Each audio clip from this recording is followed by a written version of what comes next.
Okay, welcome. This is going to be my first video of Dead by Daylight, kind of lore, getting into the lore of each survivor, each killer. I always like lores. I'm a bit of a freaking nerd, and I love this game. I've been playing it for a while. A lot has changed since I first downloaded it. But currently, I am running Sable, which is one of the survivors. This is her default clothing, except I was able to level her up. I have the bloody top. I'm going for the bloody bottom, and then I'll show you everything else in the store for her. She has pretty cool clothing, and then I added one of the charms on her right here. She has 3 perks, as does all the other survivors. The first one is Invocation, Weaving Spiders. The place where fear festers and terror treads is also where those with the gift can reach across the veil. When in the basement near the circle, press the ability button 1 to begin the invocation. Invocations take 60 seconds. Other survivors will see your aura during this and can join an ongoing interaction. Once the invocation is completed, you become injured and gain the broken status effect for the rest of the trial. Reduce the maximum required generator charges of all remaining generators by 10. Completing the invocation disables that perk for all survivors. Kind of good. You could do better with all the perks that DVD gives you. The second one is Strength and Shadows, a chance for renewed power down where danger calls home. When in the basement, this perk activates. Unlock the Strength and Shadows ability, which allows you to heal without a med kit at 70% normal healing speed, which is absolutely great. Again, you only have to be in the basement, though.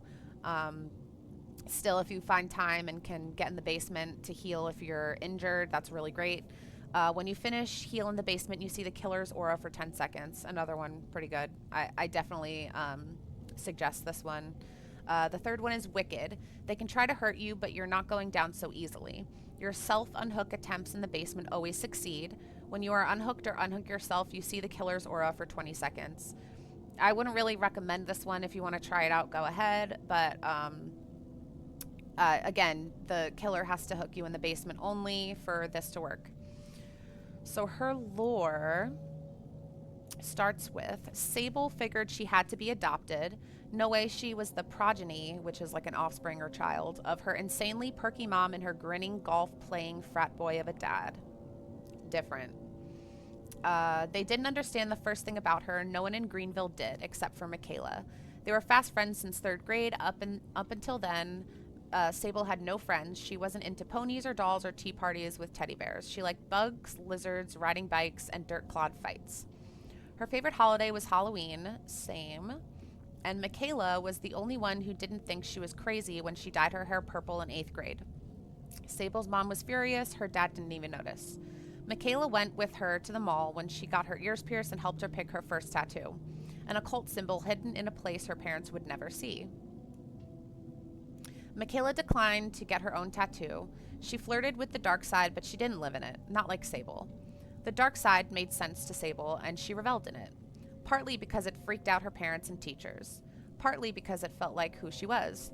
Some called her a goth because of the way she presented herself, but she wasn't into labels. She loved horror movies and found the occult exciting. Also same. It made sense to her. She knew that the shiny suburban world of her mom and dad had a dark underbelly. They're afraid to confront their fears, so they pretended everything was perfect and that they would live forever. But Sable knew better. Death stalked us all, and no one was getting out alive. Michaela got Sable a job at Moonstone, probably the only place in town that would have hired her. She took classes at the local college and produced a guerrilla radio show on the shortwave in her attic. I didn't mean to say addict. All Things Wicked this night was about the world's dark underbelly, the occult. Urban legends, horror, and often there were heated discussions with Michaela about the horror movies they'd catch at the only theater in Greenville. Michaela liked her horror with a little comedy, but Sable liked it meaner, scarier, bloodier. She relished the gore. Enjoy the terror. Liked to feel the adrenaline rush, and their debates were entertaining to say the least. When searching for inspiration for her show, Sable would take walks in the cemetery with all the statues and headstones of early settlers who had founded the town as a sanctuary for those escaping persecution. She often talked about that history on her show, and she formed a theory that the uncanny sightings and disappearances were somehow linked to the town's history. One caller suggested the town was built on top of a fracture. The caller went on to describe a fracture as an overlap between worlds. Another caller said these fractures were created by an ancient cult devoted to forgotten demons.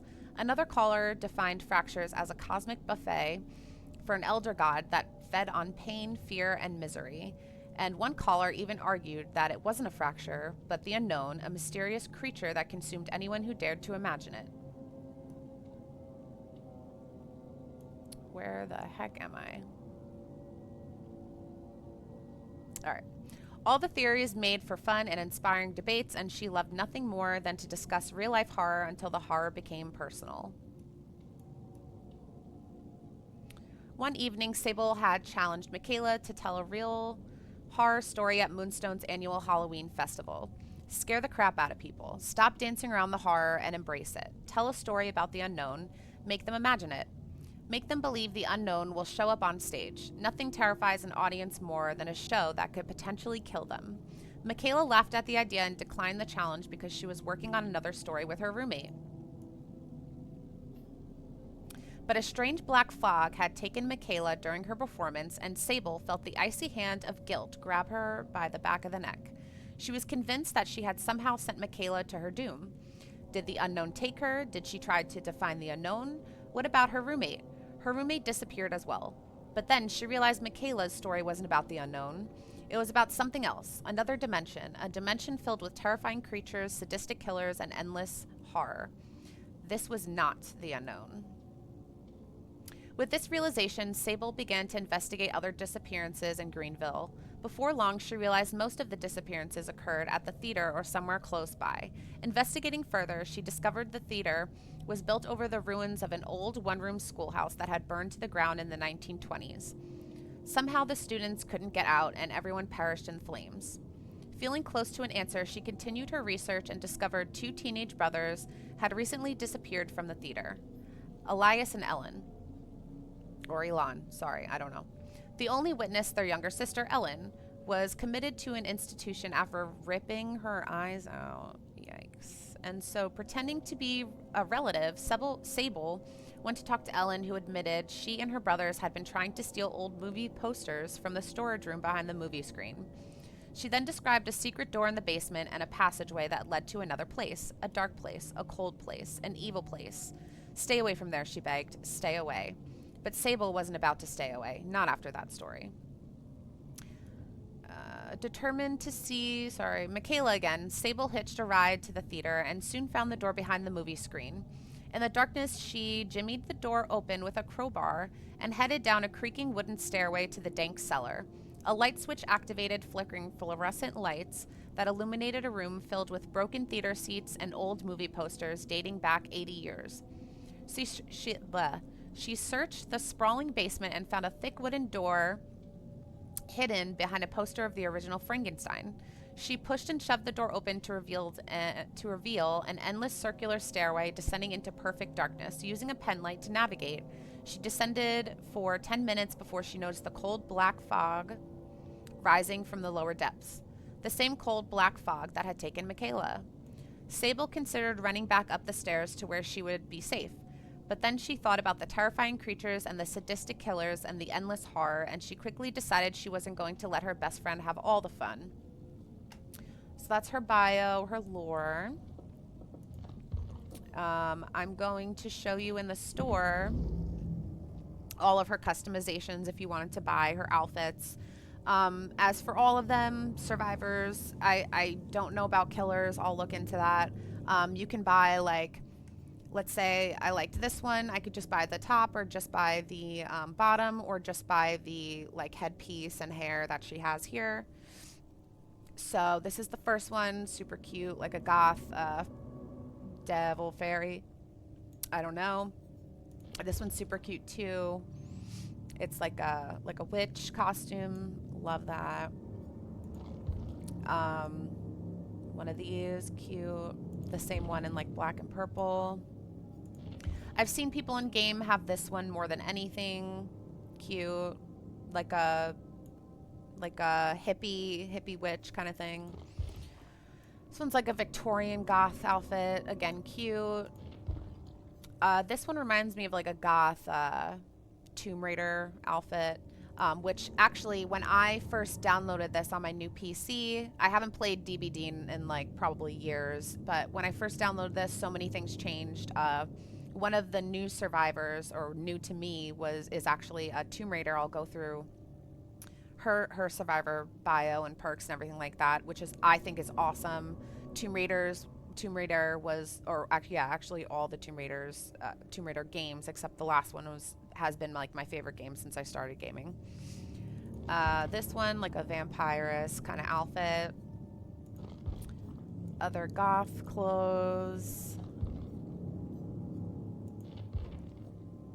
This one's green, more colorful.